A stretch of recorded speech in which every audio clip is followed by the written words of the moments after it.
The official Purple Skull Squad show for Minnesota Vikings fans is back.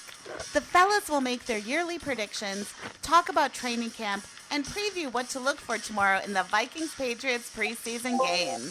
They'll be talking about this guy. Just, had a little teardrop, not going to lie. Being out there right before the national anthem. Just, this game is the best game in the world. And to be out there with this kind of group and this coaching staff, it was absolutely terrific. Take it away, fellas. Good evening, everybody. We are back, and we can't wait to break down the 2025 season. We are looking at all the training camp battles. We're not going to talk Minnesota Vikings cheerleaders. I'm sorry, just not going to do it tonight. We are going to talk about that guy that you just heard who happened to have a fantastic 2 days of training camp on battles with the Patriots. Looked good on the one drive that the three of us got to watch them on Saturday against the Texans. He won't be playing tomorrow, but a very simple question to ask all of you out there. We're going to do 2 questions tonight. One, do you believe that J.J. McCarthy is ready to lead the Minnesota Vikings into the playoffs, yes or no? And 2, what do you feel that the Minnesota Vikings will do in the 2025 season? Give us a record. Put your reputation on the line. The three of us will. Quality Control might add hers as well. I don't know. But she's a Patriots fan, so her opinions don't really count. We're not going to really take her pick seriously on the show. But anyways, Tony Bell, Bill Dunkel, yours truly up here on the top left-hand corner. Let's get right into this, gentlemen, and I'll start with you, Tony. Thoughts about training camp? Anything that kind of excites you from what you've seen so far from training camp? Maybe it's one of the rookies. Maybe it's one of the UDFAs, which the Vikings seem to do well every year. But what are you feeling so far, Tony? What do you like or don't like so far of what's going on in training camp? The talk of the defense. I'm a defensive guy. I'm hearing they're making this defense sound like the next reincarnation of the Purple People Eaters. Yeah. So now I want to see them on the field and see how they play. They didn't play too bad Saturday, the second and third stringers. Gabe Murphy caught my eye big time. We've got better depth on the defensive line. So I'm looking forward to that. I'm looking forward to see JJ in this offense in a whole game. Only problem with that is opening the season, he's not going to have his main target, which is Jordan Addison. Yeah. And he hasn't thrown to JJ at all because JJ's nursing a hamstring. So you also have Aaron Jones and Jordan Mason running the ball. So I'm interested to see what happens. I'm still the whole one game at a time, not going to get too high, not going to get too low. You take care of business that week, and whatever the outcome is, you move on to next week. But I'm highly optimistic for JJ. Yeah, I think, Bill, I'm actually really optimistic that the Vikings have actually run a much harder, a more physical training camp. We're hearing that they're getting in scrums with the Patriots players. They're hitting harder. The defense looks like it could be a top 5, like Tony said. We could be more excited about watching the defense this year than the offense, which is saying a lot. But, Bill, what has caught your eye or things that you're looking forward to seeing maybe even tomorrow? Is it a battle of players? Is it a rookie maybe that has caught your eye that we haven't even really discussed much on? But what's your take on training camp, and what do you like or don't like what the Vikings have done so far? Well, the rookie that I've been reading about that has been getting a lot of pub past week is Mr. Ingram Dawkins. He's been a beast, and they're putting him in there to help stop the run with his quickness. He's going to get a lot of time to. They're going to rotate. Mostly Allen and Hargrave. And he's going to be a big part of it. They like that kid, and I read where he was one of the stars this week of practice. I'd say the second guy would be Dallas Turner. I think this has to be. He can also give the guys on the edge a rest because these guys need. Again, rotation. The Eagles have proved this. Keep their guys fresh. And from these podcasts, I keep on listening to them, watching them, whatever. And they the vibe is rotate. Mostly Allen and Hargrave and Phillips, for that matter, because of age, injuries, and they want to keep guys fresh. They realize what Philly did works. Bottom line, it works. Yeah, no, I think you're right, and I think that's the exciting part, Tony and Bill, about this team is we've been saying for years, just not deep enough along the trenches, the Yep. lines. The lines need to be strong, and now we're going to see a guy probably get cut on the defensive side of the ball that might be a starter somewhere else. That's how well they're doing in training camp. It could be a Bo Richter, who's actually had a pretty good camp. Elijah Williams is just flashing. I mean, they got to keep that guy somehow on the practice squad. Yeah, they're going to try to, but teams know what they're doing. Yeah, too. I know. I got it. People looking at them, and then an interesting battle. One I think that I was more concerned about to start the year, and the thing I'll be looking forward to watching tomorrow against the Patriots at 12 noon Minnesota time at US Bank Stadium is the play of the secondary, because there's some battles going on there that are very close.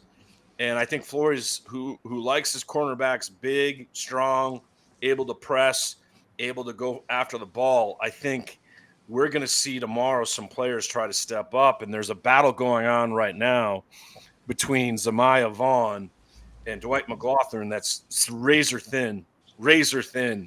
And tomorrow could be a deciding factor. So, it's funny how people say that, and I ask you this, Tony, like, what's more important, these scrimmages with the Vikings and Patriots?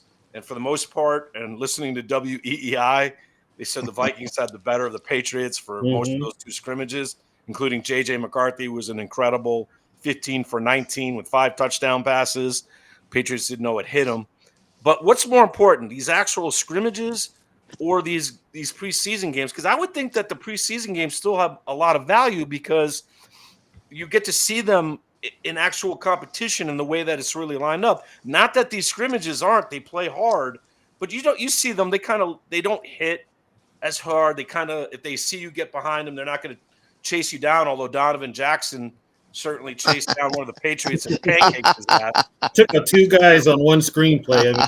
I think that's the play of the preseason so far. I'm so excited to watch him play and watch the offensive line.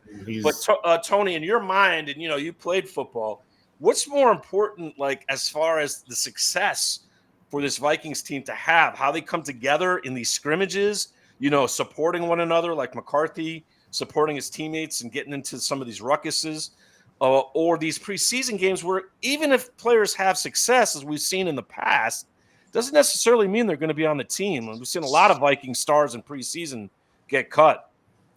So let's give it a historical reference. Years ago, training camps, you were hitting every day, but you needed the preseason games to get guys into game shape, because these guys were not in game shape back in the day.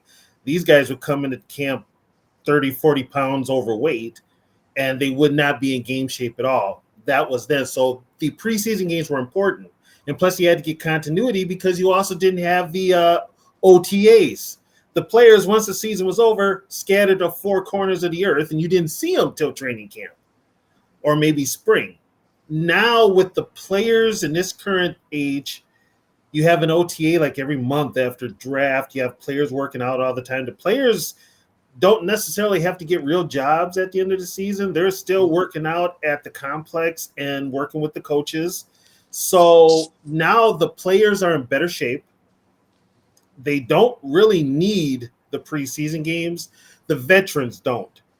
The rookies and undrafted free agents need every bit of action they can get, whether it be a scrimmage or whether it be a real game, to show what they can do. For them, the real games count, because then in game time, to them, these games count. They're trying to play for their lives. So it counts for them. For the veterans, it's like stand around, pose for the camera, pose for pictures, sign autographs, and walk around with your jersey on like it's high school. You're not going to play. Or do commentary for a whole third quarter with Paul Allen and the Vikings crew. Yeah, and the funny thing about it was he was the best one in that commentary. He's very entertaining. Justin was the best one, and I am now at the point where I feel bad for Pete Bursich working with PA, but that's for another topic. But yeah, if you're undrafted, the players like the Tyler Baddies, the Elijah Williams, Chambliss, the Elijah Wilsons, the Max Brosmers, they need this. The veterans. That's an interesting question, Tony, because that's got a lot of press. Bill, I give you this, the whole Max Brosmer situation. I mean, I didn't really watch him a lot. I know you guys living up in Minnesota probably saw him a lot more than I did. But now everyone's saying that the Vikings probably are going to have to keep him on the roster because if they try to slide him to the practice squad, that he has already exceeded expectation that he'll be gone. He'll be gone. He'll be picked up. He'll be picked up. So then that means that the Vikings have an interesting situation at quarterback. Then I'm going to guess that means probably the end of Brett Rippon unless they decide to stash him on the practice squad. I know they like him and he could make it to the practice squad. That could guy make would. it to the practice squad. Brosmer won't make it. So to the do you feel good with then? Do we feel good with because JJ? The big question mark with JJ, the one thing, and yes, this is the McCarthy era. This is his chance. The one thing that we can't deny is, so far JJ's not necessarily shown that he can stay healthy, and I think that could be a question. Is Sam Howell good enough? Would Max Brosmer be ready for this situation, Tony? I mean, what's your thought on the backup quarterback position, or are we just going to assess the fact that Kevin O'Connell can make just about anybody into a reasonably good quarterback? Well, if you believe in Kevin O'Connell, you're going to go with the thing that he can take any quarterback and make him an NFL quarterback. Who would I feel more comfortable with if it came down to it? Would I feel more comfortable with Brosmer or would I feel more comfortable with Rippon? Brosmer, all the way. Sam Howell looked good I'm hearing all this stuff out of camp. He didn't look good, but then all of a sudden he plays in a game, and this is where preseason games come in handy for guys that aren't starters. He plays lights out. Yeah, he played a seamless game against Houston. It's basically Rippon he's another kind of Nick Mullins don't rock the boat type of guy, but I think the Viking organization needs to get past that when it comes to the quarterback situation. You don't have to coddle JJ. He's not a baby. He's not a man-child. No. He's not going to sit up there. JJ's going to be at the complex every day of the week, unlike certain quarterbacks who I won't name anymore because they're no longer on my team. But yeah, it's a different attitude with JJ, and I'm going to put this out there, folks. If you're hearing a lot about JJ getting in these scrums at training camp, breaking up these scrums, he's a former hockey player. Yeah, he's strong. Get in him. And you know what? Who that remind me of? Joe Cap. Yeah, very much so. Someone who's going to protect his own players. And McCarthy has that toughness. And also, I think we're starting to see he's got a very, very high confidence level within his own skill. He's not to the point where he's braggadocio, like some people, like Patriots quarterback Mac Jones was in his ability. JJ McCarthy is a humble, confident.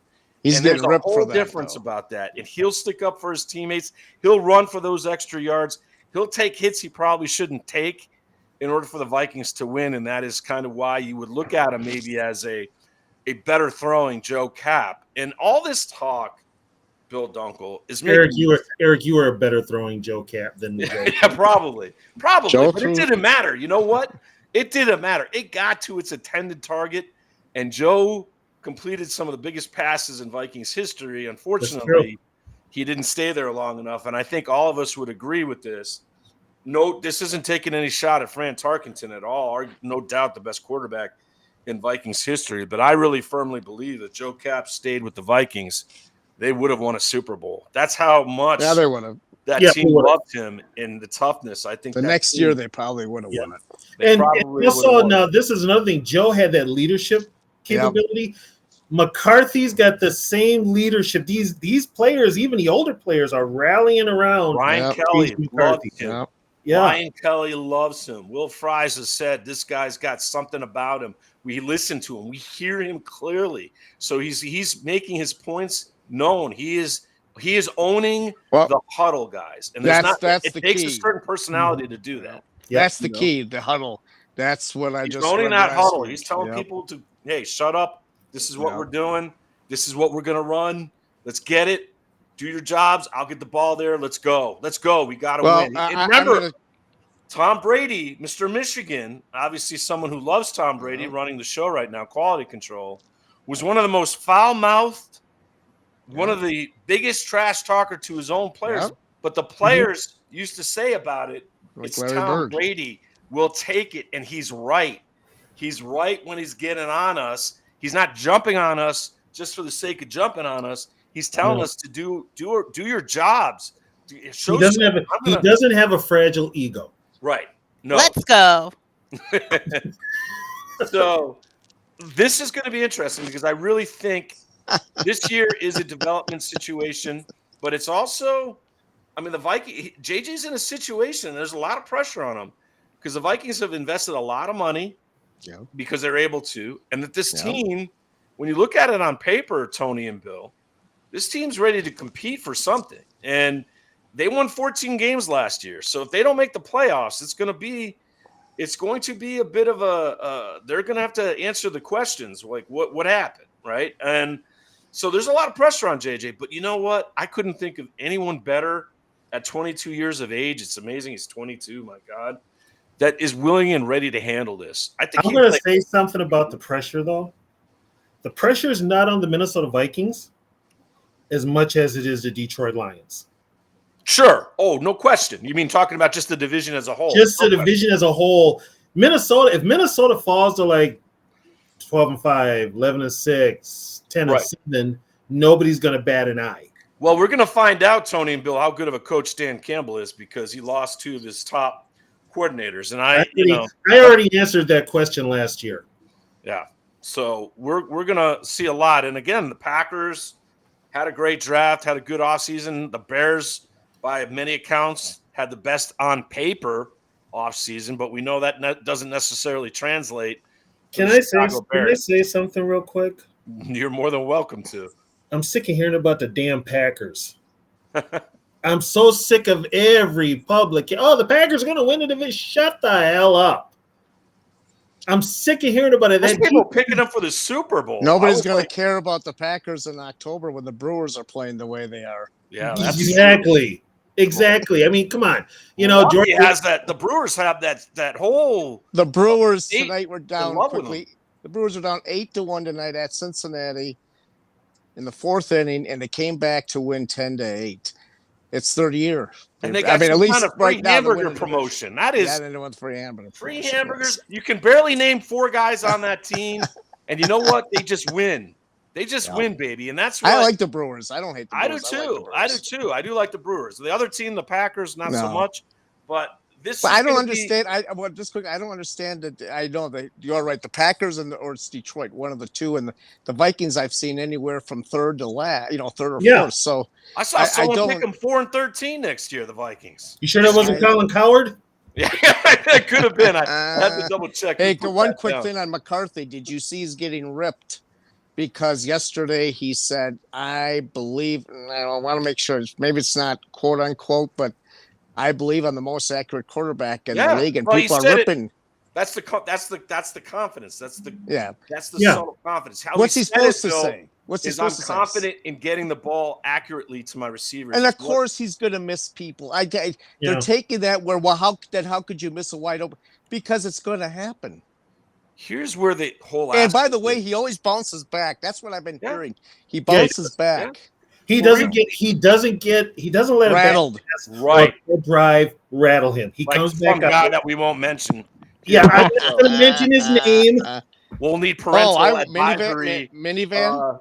To curb the swears that will come out of Tony's mouth if we. Well, and here's the thing too. He's still on my girlfriend's team. All right, gentlemen. Another aspect that kind of hurts McCarthy a little bit. I don't care about what Colin Cowherd or whoever has anything to say negative. That will help out JJ anyways, and just give him some more fuel. But something that will hurt JJ is the fact that Jordan Addison will miss the first three games. Tony, you alluded to this in the beginning of the show, and the chemistry that McCarthy and Addison have is far and away the best on the team, and to not have that for the first three games, so when they open up against the Bears in a few weeks, he's not going to have his receivers most comfortable. Well, here's another problem too. Now Naylor's hurt. Right. So then now the bigger question with what the Vikings are facing right now and as they move forward to the start of the season, as they close up preseason, is this. And I ask both of these guys, are you okay with the Vikings depth at wide receiver? Because other than doing some deep diving research on Lucky Jackson and Dante Fleming and some of these guys, Silas Bolden, I don't know. If something happens to JJ, they're in serious trouble. So, well, I heard about this today. I listened to a preview show about the Vikings, and they're going to run a lot more 12 personnel, which means Hawkinson's will be out in the slot. And Oliver, your tight end / extra blocker. Two tight ends set. Yeah, they're going to run a lot of 2 tight ends. I still think it's going to hurt. I mean, not having Addison, you can't take him out. Like Eric has said, and Eric's right. When Addison came out of college, I was high on him, but not as much as Eric because of the size. But this guy, Eric was on this before me. I think before you, TB. His route running is one of the best, if not his the route best. running is, oh my God. It's better than Jefferson, right? Could you almost say that? Better than Jefferson.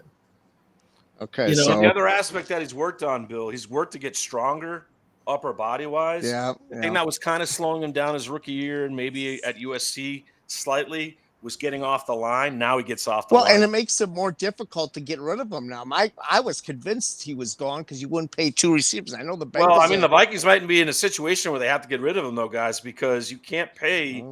I guess you can. The Bengals. You can. But there's rumors they're going to. There's rumors they're going to. They're going to give it to him because they just love that. I would love.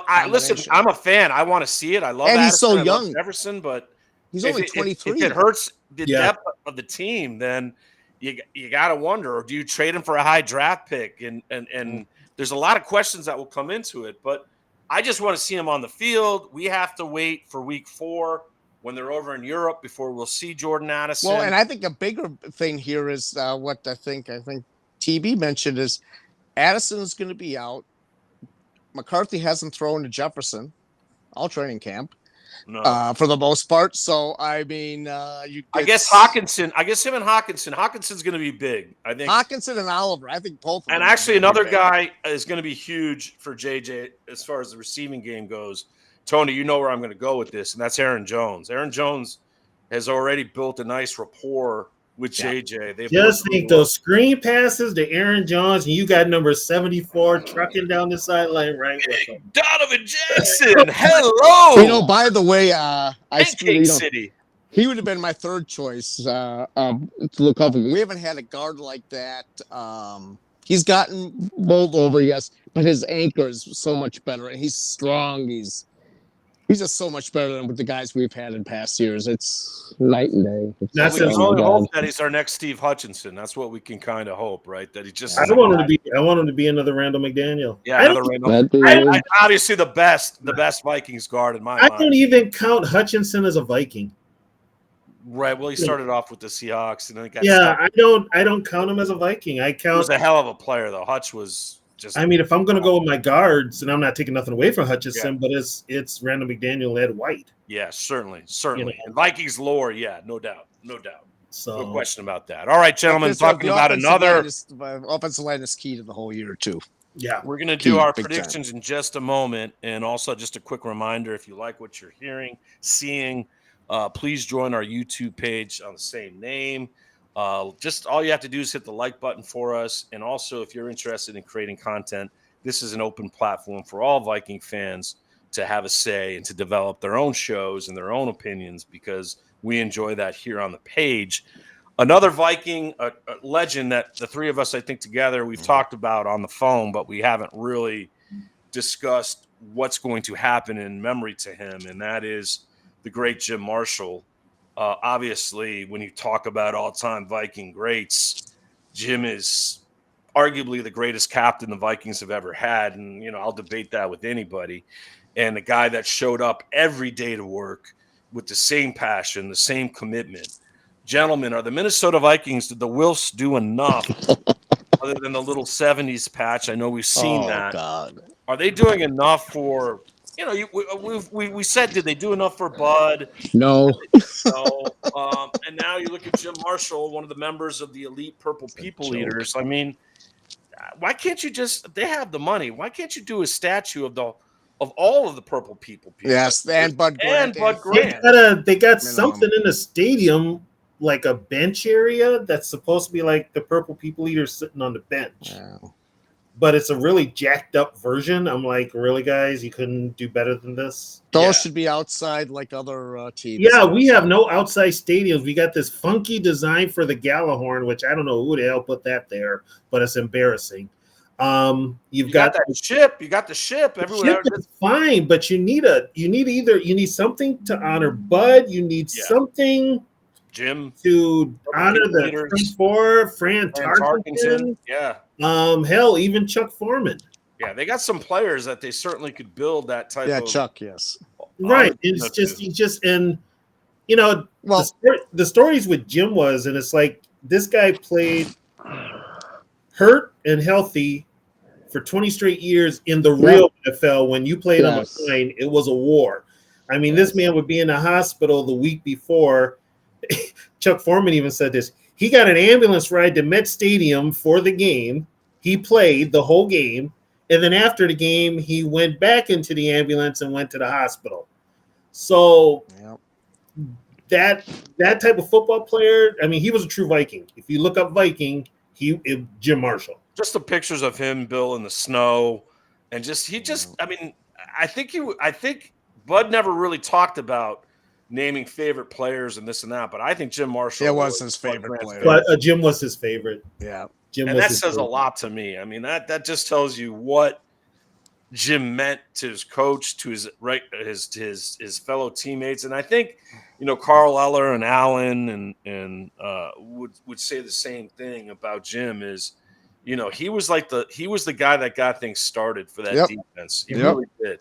He made plays. He didn't get any credit for it. All the sacks that he got. I mean, the guy should be in the Hall of Fame. It's disturbing when you look at. I was like I've told you guys before when I talked to Bob Lertzema, the one main reason, not counting the Super Bowls and he didn't go to the Pro Bowl that much either, but the main reason that he's not in the Hall of Fame because he was overshadowed not only by Carl Eller, but especially Alan Page because he played right next to Page. Yeah, but people don't understand when you had that prototype speed rushing type defensive end back in the day.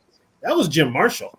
It was Jim Marshall coming out of he was in a 3-point stance. And he played a lot stronger than his weight would tell you, and that's what made him such a force because he was hurt, but he played, and he still played. The heaviest Purple People Eater was Gary Larson at 255. Yeah, that's how it's laughable. Isn't it crazy when you look at that? He was 255, and then 20 years later, here's Dante Culpepper playing quarterback at 255. yeah. It's Jim. I think he should be in the Hall. Obviously, that wrong way run has hurt him. The Vikings losing 4 Super Bowls hurts him. I don't understand that. Buffalo lost 4, and those guys have. And those guys are going in. Those guys are all going in, but also they're part of the modern era. So a lot of the Raiders. You're right, 100% are there. And here's another thing. Now, this is the bad part with the Viking organization right now. They're not doing enough to write letters to the Pro Football Hall of Fame. There was some kind of campaign to get these older guys in the Hall of Fame. Yeah. They're ignoring them. I hate to say it like this because I boycott the Hall of Fame until Marshall, Foreman, Ed White, Matt Blair, Bobby Bryant, guys like that, because it's all a popularity contest now. But, love Jared Allen, love Chris Carter, love Randy Moss, but give me a break.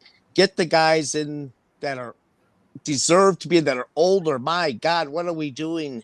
Yeah, why do you have to wait till it's too late? Jim Marshall is going to. I think he's going to get in at some point. He'll get in now. He'll get in, but he's not going to be able to see. But that's the problem. He's going to get in when it's too late, and it's just. I mean, and TB will attest to this. My vivid memory of him, and I still laugh at it, is after they won the Mud Bowl game, and he was getting him and Paige were getting interviewed after the game, and their jerseys are ripped, and Paige and Paige is going off. The team is saying we were yelling at the refs and blah blah blah. Yeah, did they need any more proof on how much the Rams and were? by the way, and I think Tony remember this, and I just happened to it caught my memory because I just turned 11. And so I probably didn't catch it at the time. I'm a little kid. I'm paying attention, but so happy they won. But Brent Musburger, when he said, we'll be right back with Carl Eller. He said Carl Eller and Alan Page. Yes, Ellen Page. And it was poor Jim never got respect, even when Jim really did have it. Just yeah, it was Jim. Matter of fact, and here was the worst part about that character on Saturday Night Live. John Lovitz played no respect at all. And then when they do the interview, it's coming in. It was just raining, so the lens on the camera is foggy. Yeah. But you know it's Jim and Alan, but Alan's doing all the talking because Alan was ticked. Yep. He was mad. He was ripped. Mad. And that's the most I had ever heard Alan talk in years. Yep. And the only thing he got out of Jim was you signed another contract for another year. That's all they got out of Jim. Think about it. If this is like, let's say it's 8-10 years ago and Jim gets in, Bud, what that would have made for Bud. Oh my God. That's what he wanted. Yeah, Bud would have been have Jim get in. Yep. He wanted Jim to get in so bad. Yeah. And they just he deserves to be there. He saw me get in, but he wanted Jim to get in. Yeah. He wanted let's just one more thing. I think one person that hurt Jim not getting in is Sid Hartman. Because the word is he was so mean and derogatory to those other writers and voters in the room, and he was he didn't help. Yeah, he was a jerk. They weren't going to let Bud in. I mean, he literally threw a temper tantrum, and they took that just before the final vote. One question: who would have if Jim would have got in when he was in good health? Who would have been the guy or woman, for that matter, would have been the person to, what do you call them speeches? The induct him. It would have been Fran. It would have been Fran, not Bud. It would have been Fran. Yeah, it would have been Fran. Mm-hmm. Yep. Maybe we can talk to Fran about that. There are works. There's efforting. I hope before the start of the season that on another show we hope to launch here to have the great Fran Tarkenton. I only got one question for Fran. I only got one question for Fran if we ever talk to him. What the hell made him throw the ball at Ron Bolton in '74 to start a fight? That's all I want to know. Well, my question to him is what made him. I believe this is what happened in the Hail Mary game on the 3rd and short. I believe he screwed that play up. I think he's taking responsibility for that. Remember on the 3rd and short, they didn't make it. I believe he said he screwed that up. He called the wrong play. He didn't do the play that was called, one of the two, and he said that was on me. And and the Bolton too. I remember that. I was so shocked. I couldn't believe it. What happened at that game? In my talks with Fran, he has taken responsibility. He's taken the responsibilities for the Super Bowls, obviously. Oh yeah, he has. It affects. And he still lives with that too. He still lives with it. Trust me, they don't forget these things. Chuck Foreman still talks about it. Yeah, he's still miffed that he didn't get the ball at the goal line. Oh, all right, so are the Vikings doing enough for Jim Marshall? Yes or no? Let us know here on the page. No. More importantly, the question of the day that now we're going to all ask before we get to our final thoughts, and we want you to as well. So put your responses down below. We'll read them. We'll respond to them. What will the Vikings record be in 2025? And we're going to start this off with Bill Dunkel. Bill, you're on the clock. 60 seconds. Vikings record this season and why? Well, I just had a conversation with a couple people within the past week, but I also think one of those people I forgot to say subject to change, but it's early. It was early at that time, and I think even with you guys, I think I said at that time 8 or 9 wins. They haven't been back-to-back playoffs since 08 and 09, but something's got to give it. That's not going to continue. I'm going to say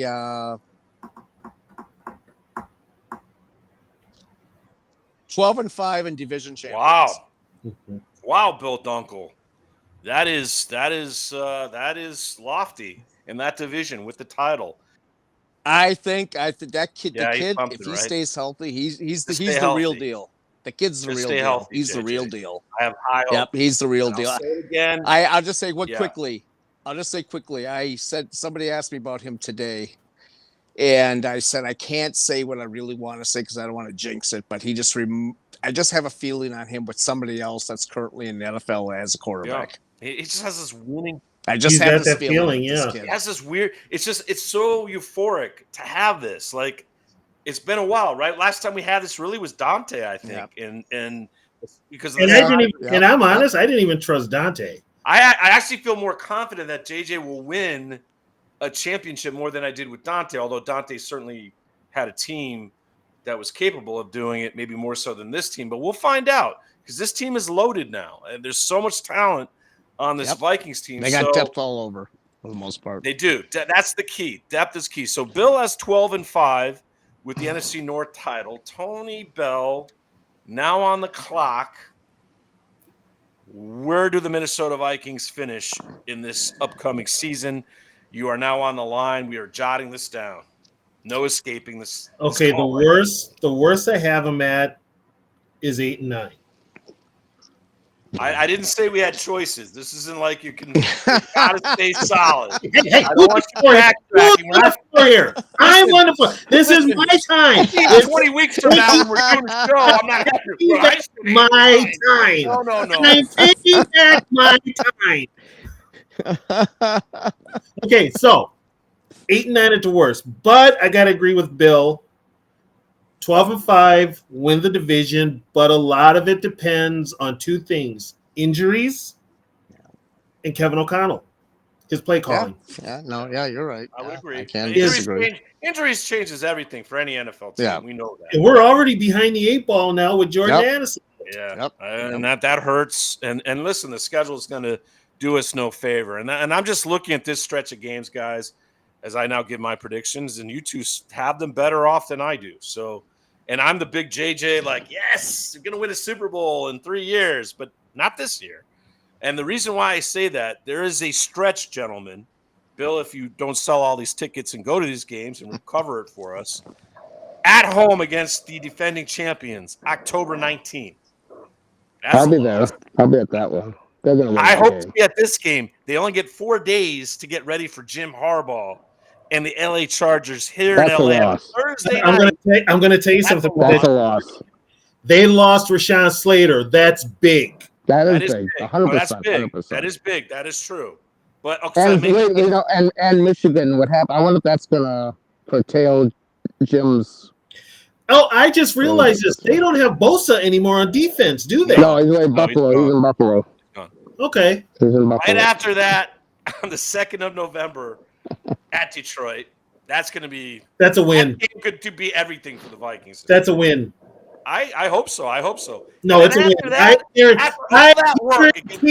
I guarantee they beat the Lions. I guarantee in Detroit, because that's JJ McCarthy goes into his hometown and beats the Lions. All right.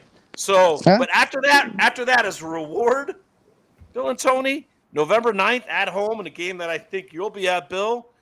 Lamar Jackson. Yeah, I'll be there. I'll be at that one too. Ravens. Yeah, I'll be at that one. And then right after that, they have the Bears and Packers. So there's that stretch between October 19th to November 9th that will tell us where this team's going. Yeah. I have them 10-7, gentlemen. Yeah, I have them a wild card, which is still good. That's not wrong. It's not bad. I mean, I mean I think they're a wild card team because I just think that this kid is it, and he'll do what he can, but there's still learning curves. There's still patience necessary. But all right, Eric, you're on the hook. Who do you have winning the division? He's I going have to to say say it. Detroit. No, Green Bay. He's got Green Bay. He's got Green Bay. I do. I have the Lions and Vikings as wild cards, and I have the Cheeseheads of Green Bay. I hope I'm wrong. God, I hope I'm Can wrong. you explain something to me? How? Oh, I mean that team on paper, and Bill knows this. The Packers draft so exceedingly well. Yeah, they do. And all these They players develop fit too. a They system. develop. And listen, Matt LaFleur, I know he's taken sort of his hits, but if you look what he's done as far as a coach, it's as impressive as a winning percentage as any coach. Yep. He's Yeah, you know no, what he I is, can't deny Tony? that. He's what I want KOC to be. He's an offensive coordinator who will run the ball, but's going to beat you once the minute you pull up, he's going deep. And what did the Packers do? They drafted 2 wide receivers, which they never do. They never do this. Drafted 2 receivers with their first 3 picks, including a first-round pick. Oh, Matthew yeah, Golden. He's already hurt. They're loaded. He's already hurt. Well, I hope so. What happened? I hope he is. Listen, I hope I am eating I didn't crow hear that. in Okay. 10 or 15 weeks from now, and the Okay, Packers are in last okay. place.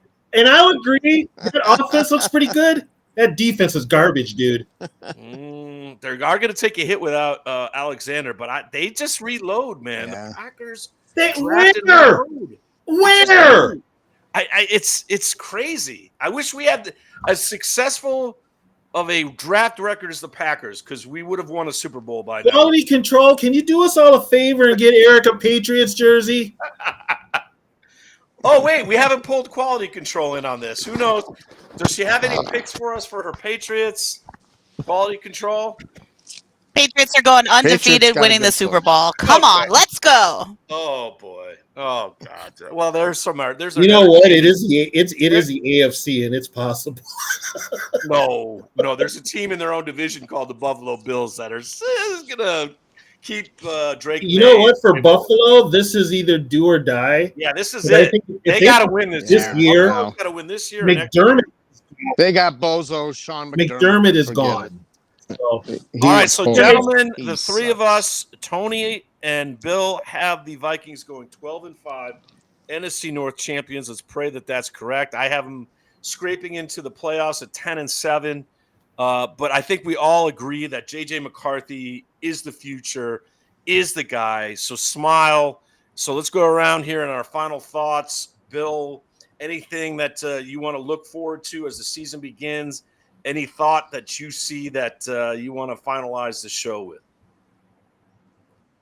Well, I think wide receiver is a position now that obviously they're very thin to start the year, obviously, because Addison being out 3 games, Naylor's beat up.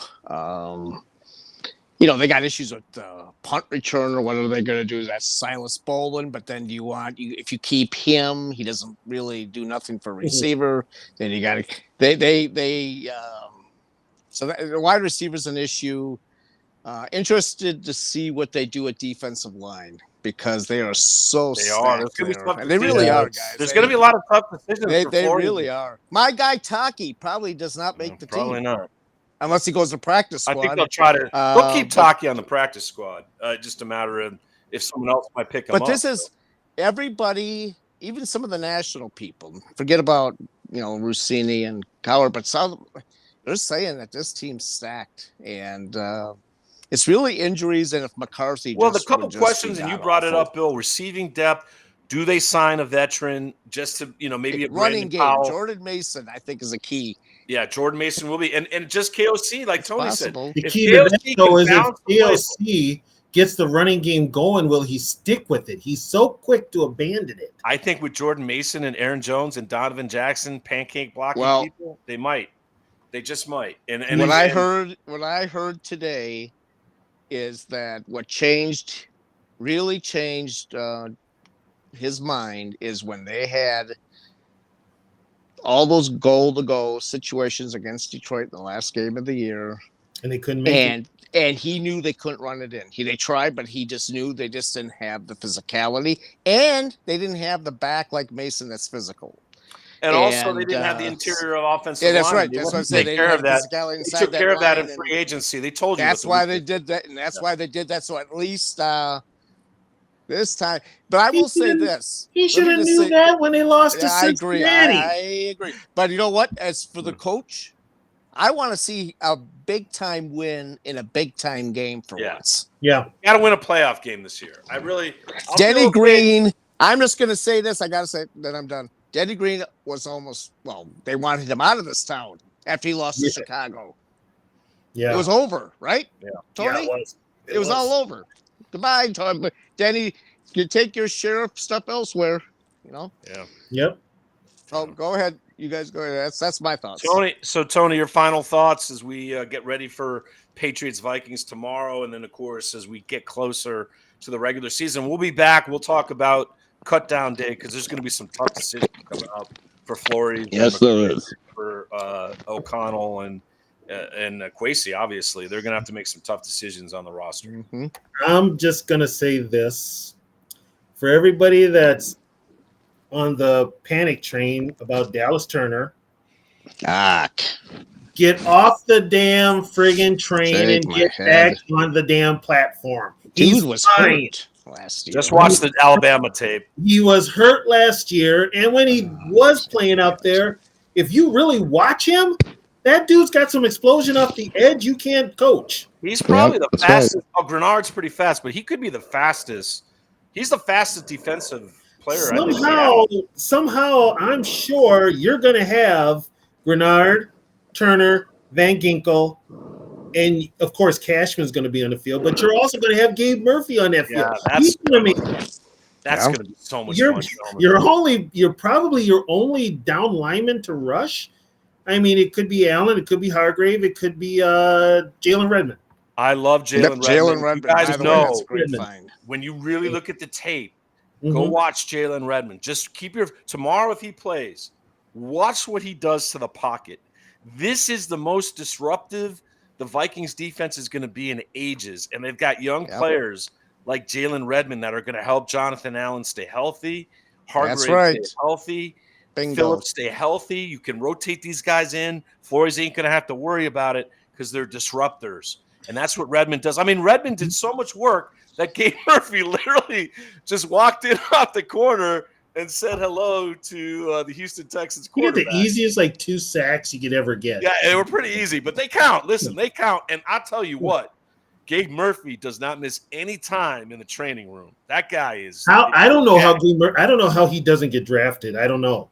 Well, you know what? That's probably a good thing, Tony, because I bet you that little chip on his shoulder. Yeah. Someone's going to be signing that kid. Hopefully it's us in 2 or 3 years when he becomes a double-digit sack guy. Yeah, so everybody just calm down with the panic Dallas Turner talk. Also, keep an eye on this all year, depending on how the Vikings do. With the NFL's ruling in that whole Brian Flores thing, there's a big possibility this could be it for Brian Flores. Keep an eye out on the Vikings front office. I don't want to be selfish, but I hope Flores gets another shot as a head coach. Obviously, he's going to. I think now. Durante Jones will be our next defensive coordinator. Yeah, and it's already he's calling plays. You can kind of see the natural progression, which is smart, guys. They're developing coaches within. Very smart. The Ravens do that. They do it very well. And then those coaches become the next head coach. I'm not as worried anymore as probably I was last year or the year before. I knew who Jones was. They brought him back from LSU. I want Brian deserves another chance. He will get another chance. Now he will. Now I wasn't sure. Well, I've already said this. He will now. Now I know he will. So, gentlemen, it's you knew it was going to happen when the whole thing with Gruden fell through. So the NFL does not want any kind of negative pub at all. Yep. So they're going to do whatever they can to settle it and move on. So, Brian Flores is going to have an HC job. Yeah, he will. So, gentlemen, I have a final thought. It's a little bit outside of. We don't care because you picked the Packers to win the division. Watch Donovan Jackson tomorrow. That's all I can say. If he's playing, watch Donovan Jackson. Be very happy we have that guy. I'm surprised you didn't say Kenny Clark was going to eat Donovan Jackson alive for lunch. No, not going to happen. Not going to happen. Better not happen. All right, just really quickly, Before we go, I wanted to dedicate this show to my father, who unfortunately on Wednesday night left this thing called Earth and is now in heaven. And Dad, I love you. I not only dedicate the show, but all the things that you have given me. I will miss you, and help help us out here down below. And I know you're going to be making God laugh up in heaven. So this show is dedicated to my father, who passed away at 83 years of age, and his birthday would have been in next month. But Dad, thank you, love you, and let's go Vikings tomorrow against the Patriots. Let's just hope for no injuries, gentlemen, because that's what preseason makes you nervous about. Key injuries. Our Vikings will be good. We'll be back next week. We will break down the roster in depth. And SKOL, everybody. Have yourself a beautiful weekend. SKOL. SKOL. Thanks for watching the official Purple Skull Squad show for Minnesota Vikings fans. The guys will be back next week and will look ahead at who will make the roster and who won't. Don't forget to like and subscribe to our YouTube channel and tell your friends about us. SKOL!